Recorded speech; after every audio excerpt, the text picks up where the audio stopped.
Perkenalkan, nama saya Rana Berkamperubun. Di sini saya kuliah di Universitas Kristen Maluku Indonesia dan fakultas saya Ilmu Komputer.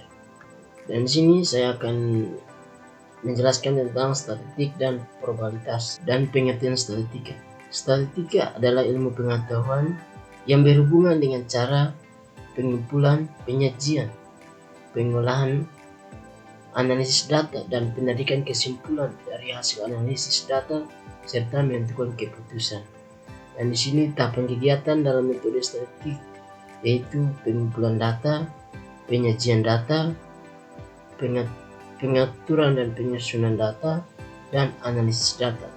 Yang pertama, deskriptif, yaitu kita mendeskripsikan atau kita memberi gambaran objek yang teliti.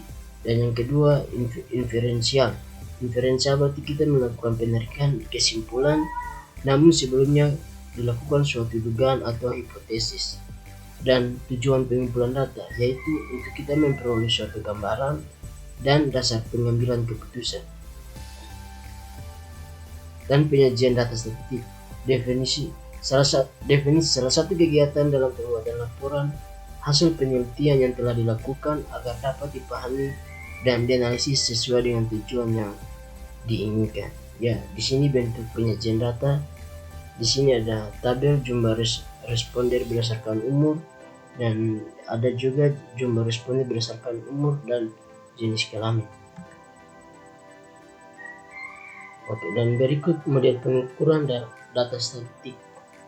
Pengertian, yaitu nilai sentral adalah nilai pusat dalam rangkaian data yang mewakili data tersebut. Di sini ada 3 ukuran nilai sentral. Yang pertama mean, median, dan modus. Dan aritmatika mean, yaitu jumlah dari keseluruhan data yang dibagi dengan banyaknya data tersebut. Dan ini rumusnya. Contoh soal, Anton membeli 3 buah buku. Berikut ini adalah harga masing-masing dari buku, yaitu 20.000, 35.000, 20.000. Hitung populasi min dari harga ketiga buku tersebut. Dan inilah hasilnya. Oke, dan berikut median. Median adalah nilai tengah dari suatu set nilai yang telah kita urutkan dari nilai yang terkecil sampai terbesar. Jadi contoh dari data umum suatu sampel yang terdiri dari 6 mahasiswa, yaitu 20, 50, 30, 70, dan 10. Dan di sini kita susun dari yang terkecil sampai yang terbesar, yaitu 10, 20, 30, 50, 70, dan mediannya adalah 30. Dan berikut modus. Modus adalah nilai observasi yang sering muncul atau memiliki banyak frekuensi. Contohnya nilai ujian 10 orang siswa, yaitu 70, 60, 30, 50, 60, 70, 90, dan 40. Dan modusnya adalah 70 karena ia sering muncul atau banyak sekali muncul. Oke, dan berikut model pengukuran data statistik. Ukuran letak. Distribusi frekuensi dapat kita kelompokkan menjadi beberapa bagian yang sangat besar. Pengelompokan tersebut dapat kita lakukan dengan kuartil, desil, dan persentil. Dan dari sini nilai yang membagi data menjadi 4, yaitu kuartil 1 sama dengan dalam kurung K1 sama dengan Q1, kuartil 2 sama dengan K2 atau Q2, kuartil 3 dalam kurung K3 atau Q3. Dan inilah rumusnya.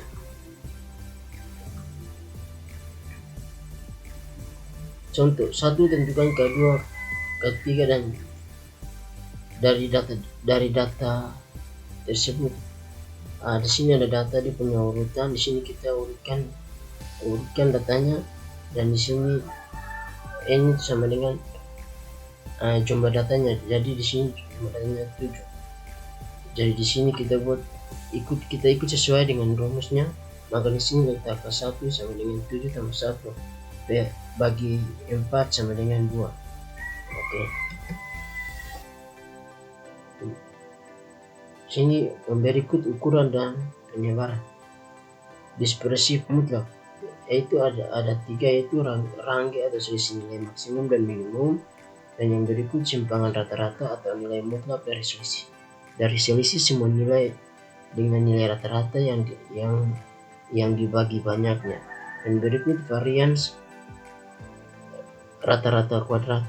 Dan yang berikut dispersi relatif, atau yaitu dia punya konvensi variasi. Contohnya ini data 50, 60, 70, 80, 90 dan 100.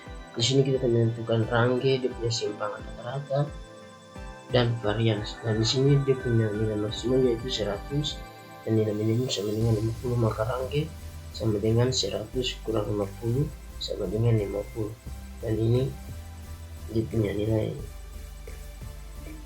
dari simpangan rata-rata. Ya. Berikut kita masuk di probabilitas. Apa itu probabilitas? Probabilitas itu apabila sebuah logam yang mempunyai dua permukaan, head dan tail, yang dilemparkan berkali-kali. Hasilnya yang diperoleh pada setiap pelemparan, apakah H atau T dicatat hasil keseluruhannya, atau outcome atau event yang kita dapatkan, kemungkinannya akan mempunyai bentuk seperti TT, HT, HH, TH dan berikutnya. Di sini teori kemungkinan atau probabilitas. Di sini ada nilai probabilitas berada antara 0 dan 1.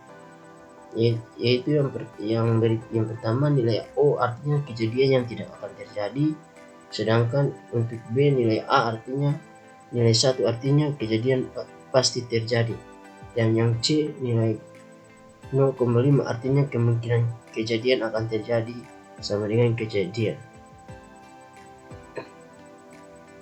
Di sini rumus probabilitas. Di sini ada rumus probabilitas, dan kita lihat di sini contoh beberapa probabilitas seorang bebas penyakit dan mempunyai hasil tes. Dan di sini P sama dengan penyakit per hasil sama dengan P penyakit dikurangi hasil sama dengan ininya dan hasilnya. Analisis berikut analisis deret waktu. Rangkaian data berupa nilai pengamatan yang dihitung kurun waktu tertentu. Nilai-nilai yang disusun dari waktu ke waktu, contohnya data mingguan, data bulanan dan tahunan. Dan di sini analisis deret waktu. Suatu analisis yang dilakukan untuk mendapatkan ukuran yang digunakan untuk membuat keputusan masa kini dan atau merencanakan operasional di masa depan. Di sini klasifikasi analisis deret waktu. Yang di sini dia menunjukkan arah perkembangan secara umum. Ini yang turun dan ini yang naik. Dan berikut variasi siklis atau variasi siklis berlaku untuk data tahunan. Ini dia punya diagramnya. Dan yang berikut variasi musiman atau pola tetap dari waktu ke waktu. Ini dia punya diagramnya, dan diagram yang sampingnya variasi acak. Oke. Di sini metode tangan bebas. Yang pertama, model sederhana tidak memerlukan perhitungan atau subjektif. Dan yang kedua, langkah-langkah. Yang ketiga, buatlah sumber X dan Y dengan X adalah variabel. Dan 4, berdasarkan pengamatan langsung terhadap diagram pencar tarik garis yang mewakili titik koordinat. Dan contohnya, ini contoh dari produk domestik bruto atau PDB atas dasar harga konstan pada tahun 1983. Ini dia punya diagram tabelnya dari sini. Di sini sudah dilihat dia punya diagram dari tahun diambil dari tahun 1992 sebagai titik asal, yaitu 0,11,9 dan tahun 1999 sebagai titik akhir, yaitu 7,14.800,1. Maka di sini hasilnya Y sama dengan A tambah BX. Ini hasilnya. Jawabannya B sama dengan 669,3 bahwa setiap tahun secara rata-rata terjadi kenaikan produk domestik bruto atau PDB sebesar 669,3 miliar. Oke, terima kasih.